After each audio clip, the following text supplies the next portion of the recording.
मी Chavan busy सद्गुरू Gadge Maharaj college Karad electrical technology या विषयामधील आपण paper 2 मधील electric mixer come grinder and juicer व फूड प्रोसेसर या इलेक्ट्रिकल अप्लायन्सेस विषयी आज माहिती घेणार आहोत. मिक्सर जो सर्व स्वयंपाकघरामध्ये सतत वापरला जाणारा एक अत्यंत आवश्यक असा असणारा इलेक्ट्रिकल अप्लायन्सेस आहे. याची रचना, ज्याचं कार्य की ज्याच्यामध्ये वापरण्यात येणाऱ्या मोटर्स आणि ते वापरताना घ्यावयाची काळजी, शिवाय त्यामध्ये निर्माण होणारे दोष, त्याची दुरुस्ती, त्याची चाचणी, अशा प्रकारचे अशा स्वरूपाचं आपण यामध्ये आज पाहणार आहोत. मिक्सर म्हटलं की मिक्सरमध्ये आपण साधारणतः मसाले तयार करणे, त्यासोबतच ग्राइंडिंग म्हणजे पीठ तयार करणे, याच्यामध्ये एक ओले पदार्थ ग्राइंड करणे, ओले पदार्थ ग्राइंड करणे, तसेच सुके पदार्थ ग्राइंड करणे, सुके पदार्थ ग्राइंड करणे,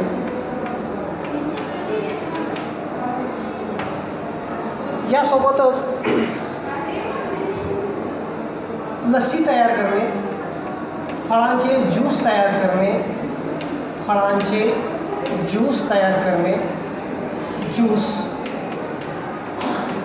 तयार करणे,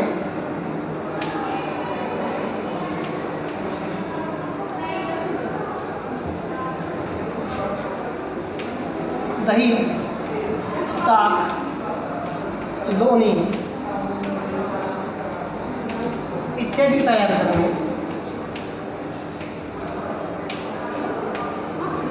इत्यादी क्रिया आपल्याला या मिक्सरच्या सहाय्याने करता येतात. मिक्सर म्हटलं की मिक्सरमध्ये जे महत्त्वाचे भाग येतात, त्या महत्त्वाच्या भागामध्ये पहिला जो भाग येतो तो मोटर. मिक्सरमध्ये वापरलेली जी मोटर आहे ते युनिव्हर्सल मोटर वापरतात.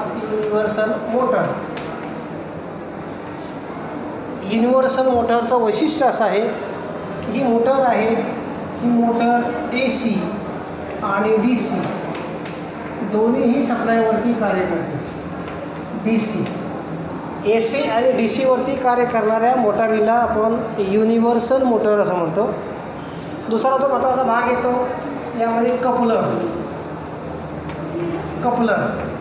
कपलरचं महत्त्वाचं कार्य आहे की मोटारीचा जो काही शक्ती आहे, मेकॅनिकल एनर्जी आहे, ती मेकॅनिकल एनर्जी आपण ट्रान्सफर करतो आणि जारच्या सॅपला देतो. मोटर ऊर्जा ही जार सॅपला पुरवली जाते.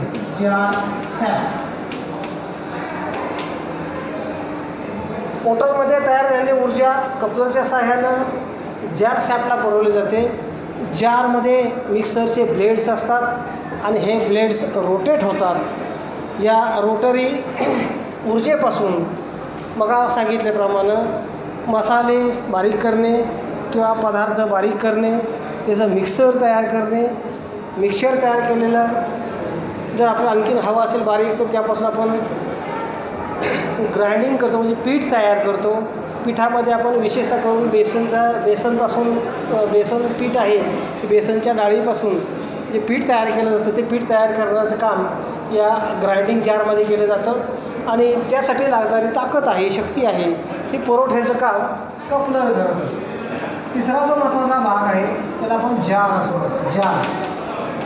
जार एक स्टेनलेस स्टीलपासून तयार केलेली विशिष्ट आकाराची काही विशिष्ट रचनेची अशी भांडी असतात आणि या भांड्यामध्ये आपल्याला आवश्यकतेप्रमाणे ब्लेड्स वापरलेले असतात. मिक्सरच्या ब्लेडमध्ये जे काही प्रकार आहेत त्या प्रकारामध्ये पहिलं जे ब्लेड आहे ते मिक्सिंग ब्लेड, दुसरं जे ब्लेड आहे त्याला आपण ड्राय ग्राइंडिंग ब्लेड असं म्हणतो, तिसरं ब्लेड आहे त्याला आपण वेट ग्राइंडिंग ब्लेड असं म्हणतो, चौथं जे ब्लेड आहे त्याला आपण व्हिपिंग ब्लेड असं म्हणतो की ज्याच्यापासून लस्सी तयार केली जाते, सरबते तयार केली जातात, आणि चौथं जे ब्लेड आहे त्याला आपण मिन्सिंग असं म्हणतो, मिन्सिंग ब्लेडपासून खिमासारखा पदार्थ म्हणजे मटणापासून जो खिमा तयार केला जातो किंवा अत्यंत बारीक तुकडे तयार केले जातात त्याला आपण काय म्हणतो मिन्सिंग ब्लेड असं म्हणतो. म्हणजे हे झालं जार. जार स्टेनलेस स्टीलपासून बनवलेले असतात. Stainless steel, stainless steel, stainless स्टीलपासून तयार केलेले जार असतात. चौथा यातला जो काय महत्त्वाचा भाग आहे त्याला आपण म्हणतो ओव्हरलोड स्विच. Overload switch. हा जो ओव्हरलोड स्विच आहे हा ओव्हरलोड स्विच थर्मल या प्रकारचा असतो. म्हणजे उष्णतेने भिन्न पदार्थाचे असमान प्रसरण या तत्वावरती हा ओव्हरलोड स्विच कार्य करतो.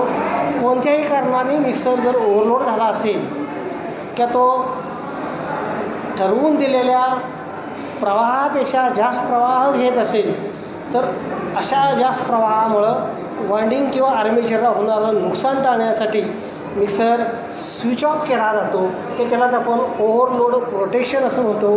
हे ओव्हरलोड प्रोटेक्शन द्यायचं कार्य हे ओव्हरलोड स्विच त्याला आपण सर्किट ब्रेकर असं म्हणतो. Circuit breaker switch.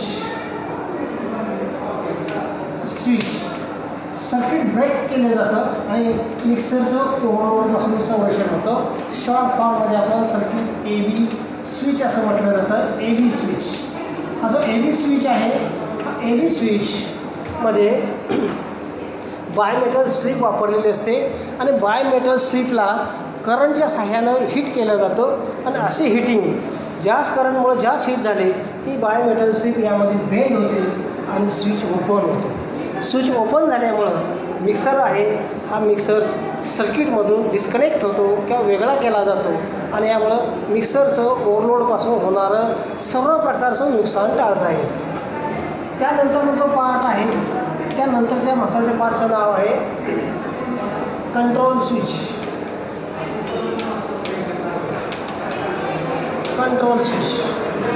हा कंट्रोल स्विच आहे. हा कंट्रोल स्विच रोटरी टाईप असतो. रोटरी याचा अर्थ फिरणारा स्विच. रोटरी टाईप स्विच यामध्ये 3 पोल असतात. 3 पोलचा हा स्विच असतो आणि मिक्सरमध्ये 3 स्पीडचे मिक्सर्स असतात. म्हणजे मिक्सरमधला जो वेग आहे ह्या वेगाचे 3 टप्पे असतात. 3 टप्प्यावरती मिक्सर काय करत असतो कार्य करत असतो. त्यामध्ये स्पीड नंबर 1, स्पीड नंबर 2 आणि स्पीड नंबर 3 हे जे 3 स्पीड आहेत हे 3 स्पीड आपण मिक्सरमध्ये पदार्थावरती वेगवेगळ्या प्रक्रिया करण्यासाठी वापरले जातात. कंट्रोल स्विच त्यासोबतच भाग येतो तो कंट्रोल स्विच नॉब. हा कंट्रोल स्विच नॉब आहे.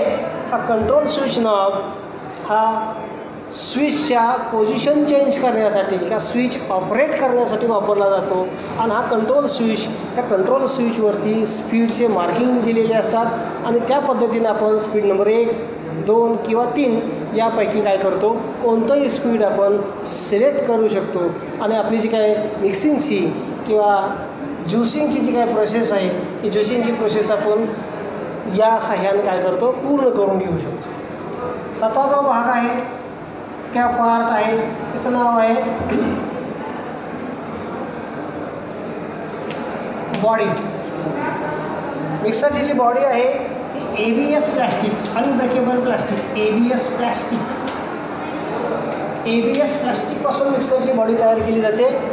ABS प्लास्टिकचं वैशिष्ट्य असं आहे की मिक्सरमध्ये तयार होणारे व्हायब्रेशन्स त्यासोबतच मिक्सरमध्ये निर्माण होणारे धक्के धक्के किंवा त्यासोबतच आणखीन जर काही इतर काही अडचणी निर्माण होत असतील तर त्या सगळ्या ॲब्सॉर्ब करून जे वरील सर्व भाग आहेत या वरील सर्व मिक्सरच्या भागांना संरक्षण देण्याचं कार्य ही मिक्सरची बॉडी करत असते. मिक्सरची बॉडी ही ABS प्लास्टिकपासून तयार केलेली असते. काही मिक्सरमध्ये मात्र नुसत्या प्लॅस्टिकपासून बॉड्या तयार केलेल्या असतात. अशा मिक्सरच्या बॉड्या कालांतराने क्रॅक्स जातात आणि मिक्सरचे मोटर आहेत ह्या मिक्सरच्या मोटारीमध्ये खूप असं व्हायब्रेशन्स होतं.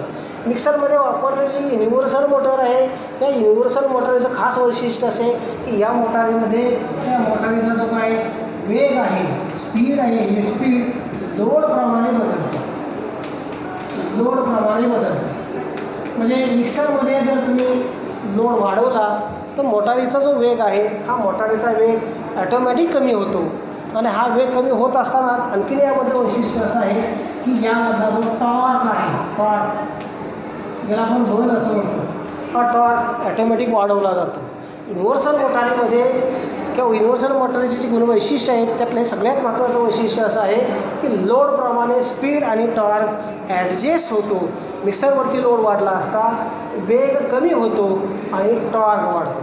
मिक्सरमधल्या पदार्थाचं जे काय मिक्सिंग आहे, मिक्सिंग प्रोसेस कंप्लीट होत असताना तो जो काय लोड आहे हा लोड कमी होतो आणि असा कमी झालेला लोड मोटर काय करते, सेन्स करते आणि सेन्स केल्यानंतर त्या मोटारीचा वेग वाढतो आणि टॉर्क कमी होतो.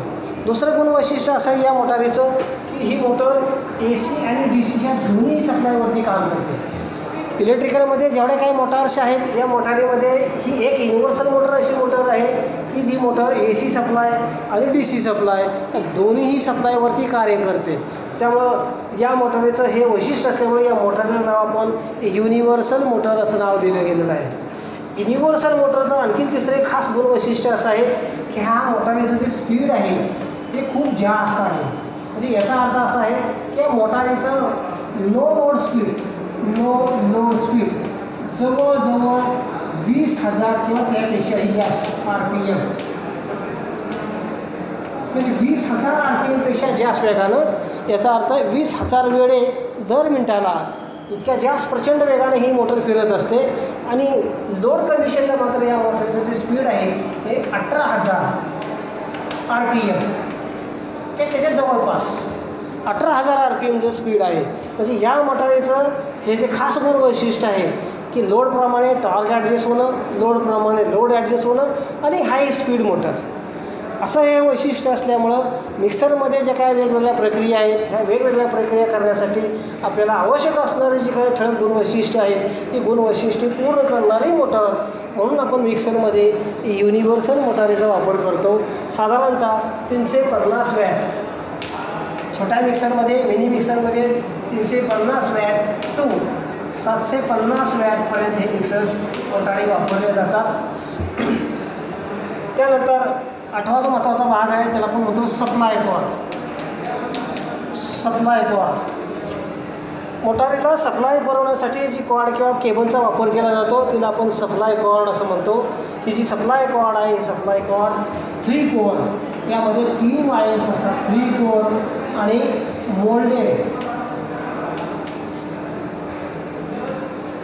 मोल्डेड पिन, याचा अर्थ याची पिन असते ही मोल्ड करून फिक्स केलेली असते. अशी 3 pin 3 core moulded supply cord वापरली जाते. आणि याचं वैशिष्ट्य असं आहे की यामध्ये ज्या 3 वायर्स आहेत मिक्सरच्या कॉर्डमध्ये जे 3 वायर्स आहेत त्यामध्ये पहिला वायर असेल ते लाल रंगाची असते ज्याला आपण रेड वायर असं म्हणतो. दुसरी वायर असते ती ब्लॅक कलरची असते आणि तिसरी जी वायर आहे ही ग्रे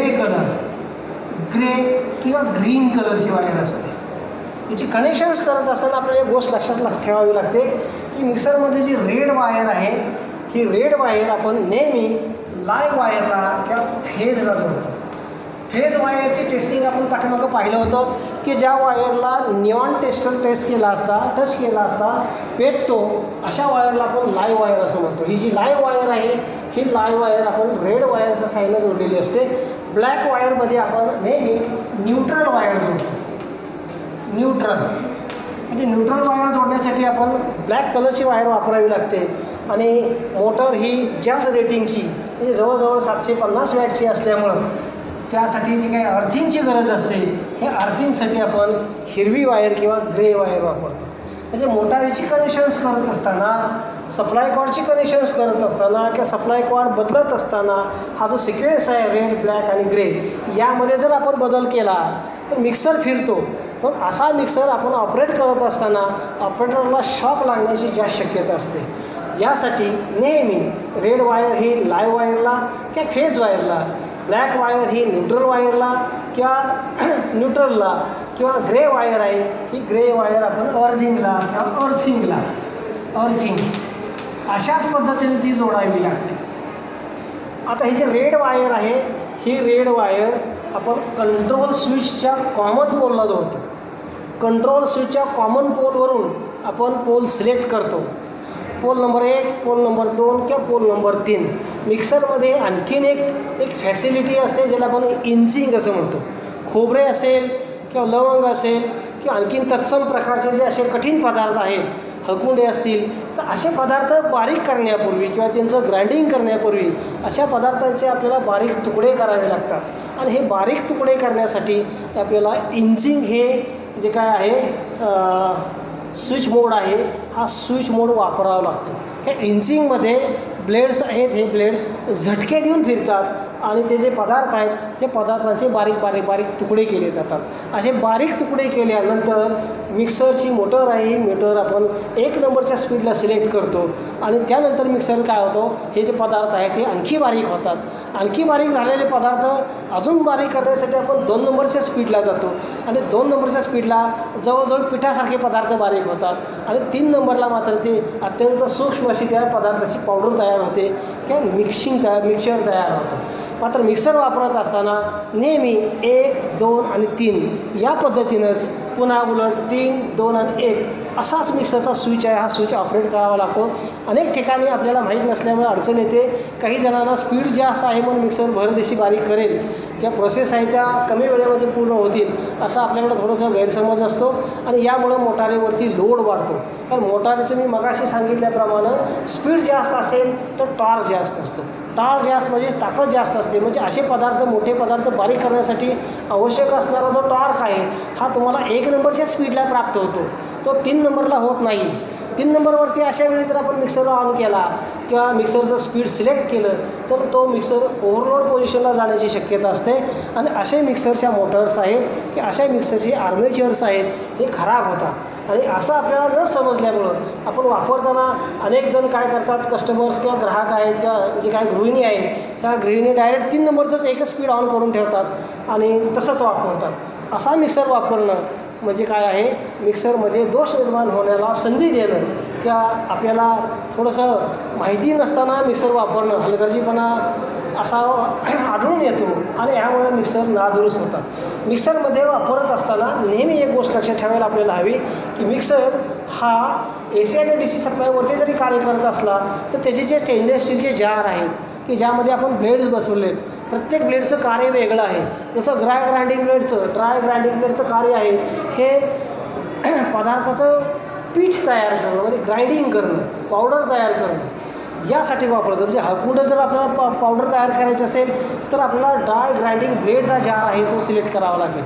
त्याच्याऐवजी आपण जर वेगळा जार सिलेक्ट केला गेला तर प्रोसेस आहे, ह्या प्रोसेस व्यवस्थित होत नाही आणि मग सांगितल्याप्रमाणे मिक्सर ओव्हरलोड होतो किंवा त्या मिक्सरमध्ये वापरलेले जे कपलर्स असतात हे कपलर डॅमेज होतात आणि असे कपलर डॅमेज झाल्यामुळं युनिव्हर्सल मोटरमध्ये तयार झालेला जो काय टॉर्क आहे हा सगळ्याच्या सगळ्या मिक्सरच्या जारला न गेल्यामुळं प्रोसेस आपल्याला ज्या क्वालिटीची हवी आहे तशी न होता त्याला वेळही खूप लागतो आणि मिक्सर बराच दीर्घकाळ चालल्यामुळं आपल्याकडे इलेक्ट्रिसिटी म्हणजे विद्युत शक्तीचे अपव्यय पण होतो आणि शिवाय मिक्सर नादुरुस्त होण्याची शक्यता जास्त असते.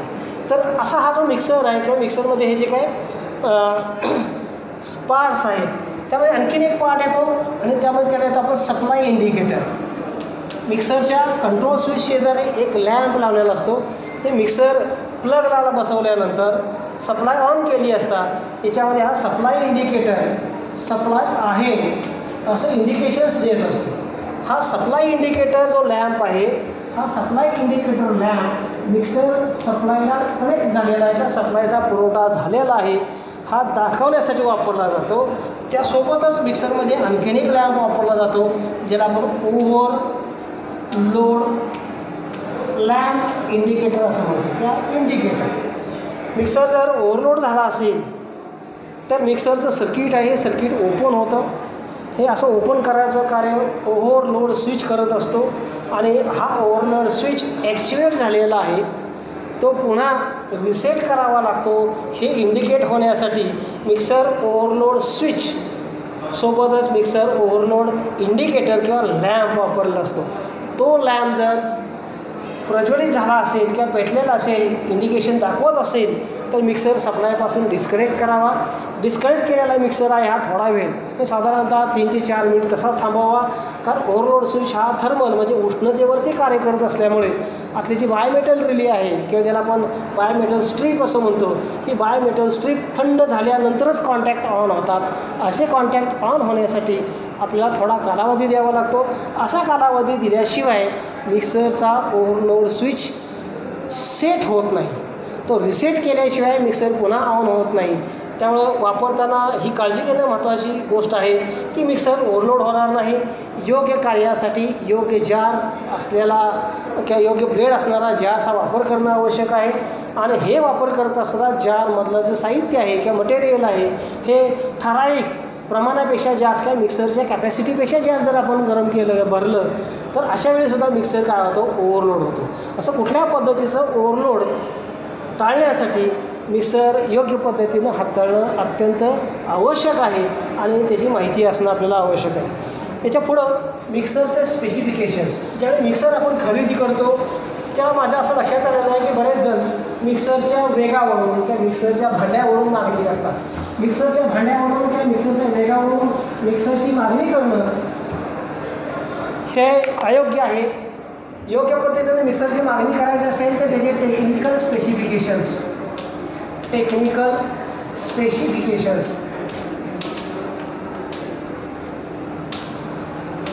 म्हणजे तांत्रिक माहिती ज्याला म्हणतो आपण, ही तांत्रिक माहिती असणं आवश्यक आहे. त्या तांत्रिक माहितीमध्ये पहिली जी माहिती येते ती व्होल्टेज. मिक्सर किती व्होल्टवरती कार्य करणार आहे याची माहिती आपल्याला आवश्यक असणं गरजेचं आहे, माहीत असणं आवश्यक असणं गरजेचं आहे. हा 230 व्होल्ट AC वरती कार्य करतो. परंतु तुम्ही हा मिक्सर DC वरती जोडला तरी चालेल, पण घरामध्ये आपल्याकडे AC सप्लाय अवेलेबल असल्यामुळं स्पेसिफिकेशनमध्ये व्होल्टेज 230 व्होल्ट AC असंच लिहिलेलं असतं, त्यावरती DC लिहिलेलं असत नाही. पण हा मिक्सर DC सप्लायवरती सुद्धा कार्य करतो. तर यामध्ये वापरलेली मोटर या दोन्ही सप्लायवरती कार्य करणारी मोटर आहे. या पुढचं जे स्पेसिफिकेशन आहे त्यामध्ये फ्रिक्वेन्सी, AC सप्लायला फ्रिक्वेन्सी असते. ही फ्रिक्वेन्सी आहे ती भारतामध्ये 50 हर्ट्ज म्हणजे 50 सायकल्स पर सेकंद असणारी फ्रिक्वेन्सी सप्लाय म्हणजे AC सप्लाय आपल्याकडे उपलब्ध असते. आणि त्यामुळे मिक्सरवरती स्पेसिफिकेशनमध्ये फ्रिक्वेन्सी आहे, फ्रिक्वेन्सी 50 हर्ट्ज इतकी असणं आवश्यक आहे. त्यानंतर मिक्सरचा फुल लोड करंट मिक्सरवरती पूर्णपणे लोड दिला असता मिक्सर किती करंट घेईल किंवा किती करंटवरती चालण्याची जी क्षमता आहे त्याला आपण फुल लोड करंट असं म्हणतो. आणि हा फुल लोड करंट आपण एम्पियर्समध्ये मोजतो. मग याच्यामध्ये 2 एम्पियर असेल, 1.5 एम्पियर असेल किंवा 1 एम्पियर असेल. म्हणजे मिक्सर जर आपल्याला सतत वापरावायचा असेल किंवा जास्त वापर करायचा असेल तर तो 2 एम्पियर असणार म्हणजे एम्पियर कॅपॅसिटी असणारा घेणं गरजेचं आहे. या गोष्टी आपण मिक्सर खरेदी करत असताना पाहत नाही आणि मग मिक्सर वारंवार खराब होतात. त्यामुळे 2 एम्पियर कॅपॅसिटी असणारा जर मिक्सर आपण खरेदी केला किंवा अशा स्पेसिफिकेशनच्या मिक्सरची जर आपण मागणी केली तर दीर्घकाळ मिक्सर हा आपल्याला विना तक्रार सेवा देतो. त्याच्यानंतर त्या मिक्सरचं वॅटेज हे मोटारीच्या कॅपॅसिटीचं काय आहे, कॅपॅसिटी आहे. आणि यामध्ये मी तुम्हाला सांगितले की मिनी मिक्सर म्हणजे छोटे जे मिक्सर असतात ते 350 वॅट आणि मोठे जे मिक्सर असतात ते 750 वॅट. 750 वॅटपेक्षा मोठा मिक्सर घरगुती वापरासाठी वापरला जात नाही. कमर्शियल यूज किंवा प्रोफेशनल यूजसाठी वापरलेले मिक्सर कदाचित 1000 वॅटचे असतील आणि ते आपल्या घरगुती वापरासाठी काही कामाचे नसतात. कारण जेवढे वॅटेज वाढलं जाईल त्यामुळे मिक्सरच्या किमतीही वाढल्या जातात. आणि म्हणून आपल्याला घरगुती वापरासाठी जर वापर कमी असेल तर त्यामध्ये 350 वॅट आणि वापर जर चांगला असेल किंवा जास्त असेल 10-12 लोकांचं कुटुंब असेल आणि अशा पद्धतीनं आपण मिक्सर्स वापर करणार असो तर तिथं 750 वॅटचा मिक्सर खरेदी करणं किंवा तो खरेदी घेणं हे आवश्यक आहे. आणि यानंतर सगळ्यात महत्त्वाचं जर काय येत असेल तर मिक्सरचं रेटिंग. ही गोष्ट आपल्याला माहीत नाही रेटिंग म्हणजे काय. तर मिक्सर वापरत असताना आपल्या प्रोसेस थोडा वेळ कार्य करणं, थोडा वेळ थांबणं, पुन्हा कार्य करणं, पुन्हा थांबणं अशा पद्धतीचं. म्हणजे मिक्सर चालू करत असताना कंटिन्युअस मिक्सर ऑन घेऊन चालत नाही. तर मिक्सरच्या कॉम्युटेटरवरती होणारं जे स्पार्किंग आहे हे उष्णता निर्माण करत असतं आणि अशी उष्णता आर्मेचरच्या वाढणीला काय असते, नुकसान करत असते उष्णता. त्यामुळं असा मिक्सर की जो मिक्सर आपण 10 मिनिट चालवणार, 5 मिनिट थांबणार, 10 मिनिट चालवणार, 5 मिनिट थांबणार, किंवा 7 मिनिट चालवणार, 10 मिनिट थांबणार, असा मिक्सर आपण कंटिन्युअस किती वेळ वापरू शकतो त्याला आपण रेटिंग असतं आणि ते मिनिट्समध्ये असतं. म्हणजे मिक्सरचे जे काही रेटिंग्ज आहे ते 30 मिनिट्स, त्याच्यानंतर 45 मिनिट्स आणि त्यानंतर 60 मिनिट्स. याच्यापेक्षा जास्त काळ मिक्सर आहे हा कधीच चालवायचा नसतो. आणि जर तुम्ही दीर्घकाळ मिक्सर चालवला तर जास्तीत जास्त चान्सेस आहेत काय तिथं संधी आहे की मिक्सर खराब होतो. तर अशावेळी मिक्सर जर तुमचा 30 मिनिटाचा असेल तर तो 30 मिनिटापेक्षा जास्त कालावधीसाठी चालवणे नाही. 45 मिनिटं असेल तर 45 मिनिटापर्यंत तुम्ही चालवला तर तो सुरक्षित चालू राहतो. आणि 60 मिनिटापर्यंतचं रेटिंग असणारा मिक्सर 60 मिनिट म्हणजे 1 तासापर्यंत चांगलं कार्य करतो. मात्र 30 मिनिट रेटिंग असणारा मिक्सर जर तुम्ही 60 मिनिट चालवला तर असे मिक्सर्स काय होतात, मिक्सरचे वाइंडिंग्स किंवा मिक्सरचं आर्मेचर किंवा मिक्सरचे जे काय कॉम्युटेटर्स आहेत किंवा मिक्सरचे ब्रशेस आहेत हे खराब होतात. मिक्सरचे जे कपलर्स आहेत हे तुटतात. मिक्सरचे जार्स आहेत हे जारचे ब्लेड आहेत हे ढिले होतात, सैल होतात. हे मिक्सरचं बुश आहे हे बुश खराब होतं. आणि त्यामुळं हे स्पेसिफिकेशन्स आहेत, या स्पेसिफिकेशनप्रमाणे मिक्सर वापरणं किंवा स्पेसिफिकेशन्स माहीत असणं आपल्या दृष्टीनं आवश्यक आहे. मिक्सरच्या ब्रँडमध्ये एक फिलिप्स हा एक ब्रँड चांगला आहे. रिको एक ब्रँड चांगला आहे. व्हिडिओकॉन एक ब्रँड चांगला आहे. त्याच्यानंतर हॅवल्स हा एक ब्रँड चांगला आहे. त्याच्यानंतर अँकर हा एक ब्रँड चांगला आहे. त्याच्यासोबत सुमित हा मिक्सर खूपच स्टर्डी आहे, सुमित कंपनीचा मिक्सर. त्यानंतर कांचन, अजून काय मिक्सरचे ब्रँड्स आहेत. पण हे ब्रँड चांगले आहेत, काय वेल रिप्युटेड ब्रँड्स आहेत. आणि या ब्रँडचा मिक्सर तुम्हाला साधारणतः 2500 म्हणजे 2500 रुपयाच्या खाली येत नाही. बाकीचे मिक्सर्स आहेत ते तुम्हाला 1100, 1500, 1900, 2000, 2200 असे मिळतील. मात्र हे जे मिक्सर्स आहेत हे मिक्सर ब्रँडेड असल्यामुळं की दीर्घकाळ चालतात. यामध्ये आणखीन एक कंपनी आहे बजाज. तर खरेदी करत असताना या कंपनीचा मिक्सर खरेदी करावा असं मी काय करेन तुम्हाला सुचवेन. घेत असताना या मिक्सर जर या कंपनीचे घेतले तर तुम्हाला कमीत कमी दुरुस्तीसाठी काय करावं लागेल, खर्च करावा लागेल. राहिलेला पुढचा जो भाग आहे तो आपण नेक्स्ट लेक्चरमध्ये पाहूया.